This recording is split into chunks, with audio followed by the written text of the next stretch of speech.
रात के करीब 11 बज रहे थे। राहुल अपने कमरे में सो रहा था। तभी अचानक उसने देखा कि उसकी चाची किसी काम के वास्ते से घर से बाहर जा रही है। और फिर उसने अपनी चाची को देखना शुरू किया। और जब उसने अपनी चाची को देखना शुरू किया तो फिर उसने देखा कि उसकी चाची घर के पीछे गई है और घर के पीछे जाकर वो एक इंसान से यानी कि एक आदमी से मिल रही है। और इतना नज़ारा देखने के बाद राहुल के पैरों तले जमीन खिसक गई। और फिर देखते ही देखते उसकी चाची उस इंसान के साथ 61-62 वाला प्रोग्राम भी चलाने लगी। उसके बाद दोस्तों जो हुआ आप खुद देख लीजिए। नमस्कार दोस्तों, स्वागत है आप सभी का हमारे एशियन क्राइम अफेयर चैनल में। दोस्तों एशियन क्राइम अफेयर चैनल को आप सभी लोग सब्सक्राइब कीजिए, वीडियो को लाइक कीजिए, वीडियो को ढेर सारा शेयर भी कीजिए। दोस्तों चढ़ती जवानी और हवस की ये कहानी मध्य प्रदेश के सतना से सामने आई है, जहाँ पर एक राहुल नाम का लड़का रहता था और वो अपने चाचे के साथ अपने घर पे रहता था। उसका चाचा पैसे कमाने के लिए परदेश रहता था और काफ़ी दिनों तक वापस नहीं आता था। एक दिन की बात है, रात के करीब 12 बज रहे थे। उसकी चाची अचानक दरवाज़ा खोलती है और फिर उठती है। तभी अचानक राहुल की नींद खुल जाती है। वो देखता है कि उसकी चाची जो है वो घर से बाहर जा रही है। और जब वो घर से बाहर जाती है और उसके बाद घर के पीछे जाकर किसी प्रेमी से मिलते हैं। और जब राहुल इतना नज़ारा देखता है तो वो छुपके से और देखने लगता है।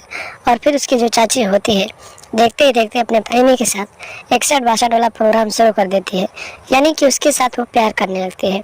और करीब 1 घंटे तक उसके साथ प्यार करती है और फिर वापस अपने कमरे में आकर सो जाती है।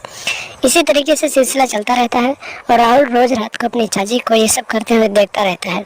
उसके बाद एक दिन की बात होती है, सुबह के करीब 10 बज रहे होते हैं। उसकी चाची चाय बनाती है और फिर राहुल को देने आती है। तो राहुल अपनी चाची से कहता है कि चाची पूरी रात तुम किसके साथ रहती हो। फिर उसकी चाची जो होती है घबरा जाती है और कहती है कि मैं अपने रूम में रहती हूँ और किसके साथ रहती हूँ। फिर जो राहुल होता है कहता है कि तुम जिसके साथ जाती हो प्यार करती हो, आधी रात को मैं पूरी कहानी तुम्हारी देखता हूँ, 2-3 घंटे के बाद वापस आती हो और ये सारी कहानी मैं चाचा को ज़रूर बता दूंगा।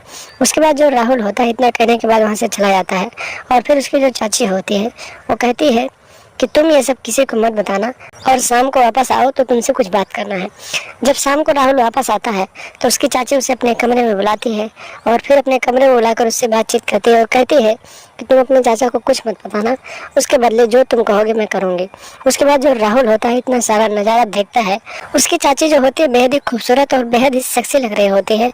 तो जो राहुल अपनी चाची के इस गोरे से बदन को देखता है तो फिर उसकी भी नीयत बिगड़ जाती है और कहता है कि ठीक है मैं किसी को नहीं बताऊंगा, लेकिन तुम्हें मेरे साथ भी वही करना होगा जो अपने प्रेमी के साथ करती हो। और फिर देखते ही देखते चाची और भतीजे का रिश्ता शर्मसार हो जाता है और राहुल अपनी चाची को उसी के बेड पर बिना कपड़ों के लिटा देता है और उसके साथ प्यार करने लगता है और रिश्तों को शर्मसार करने लगता है। इसी तरीके से समय बीतते जाते हैं और राहुल अपने चाची और भतीजे के रिश्ते को तार तार करता रहता है। और एक दिन की बात होती है दोस्तों, उसकी चाची जो होती है राहुल के इस रवैये से परेशान हो जाती है और फिर वो अपने प्रेमी के साथ मिलकर एक दिन राहुल को मौत के घाट उतार देती है और फिर उसकी लाश को घर के पीछे फेंकवा देती है। जब सुबह होता है लोगों को जानकारी मिलती है तो लोग वहां पर पहुंचते हैं तो इसकी सूचना पुलिस को दे जाते हैं। पुलिस मौके पर पहुंचती है और फिर राहुल की लाश को कब्जे में लेकर पोस्टमार्टम के लिए भेज देती है और आगे की छानबीन करने लगती है। छानबीन में पता चलता है कि राहुल अपनी चाची के साथ घर पे रहता था और कोई नहीं रहता है। तो फिर पुलिस वाले जो होते हैं राहुल की चाची को हिरासत में लेते हैं और उससे पूछताछ करते हैं। पहले तो कुछ नहीं बताते हैं, लेकिन जब पुलिस वाले शक्ति से पूछताछ करते हैं तो उसकी चाची अपने प्रेम कहानी और राहुल के बीच प्रेम कहानी पूरी कहानी पुलिस वालों को बताते हैं। और फिर पुलिस वाले जो होते हैं उसकी चाची को हिरासत में लेते हैं और उसके प्रेमी को हिरासत में लेकर दोनों के हाथों में हथकड़ी डालकर आगे की कार्रवाई के लिए जेल में डाल देते हैं। तो दोस्तों सावधान रहें, सतर्क रहें और अपने रिश्ते की मर्यादाओं को समझें और ऐसी औरतों से दूरी बना कर रखें जो आपकी जान की दुश्मन बन सकती हैं। तो लगातार हमारे साथ बने रहें, हमारे चैनल को सब्सक्राइब कर लें और हमेशा देखते रहें एशियन क्राइम अफेयर।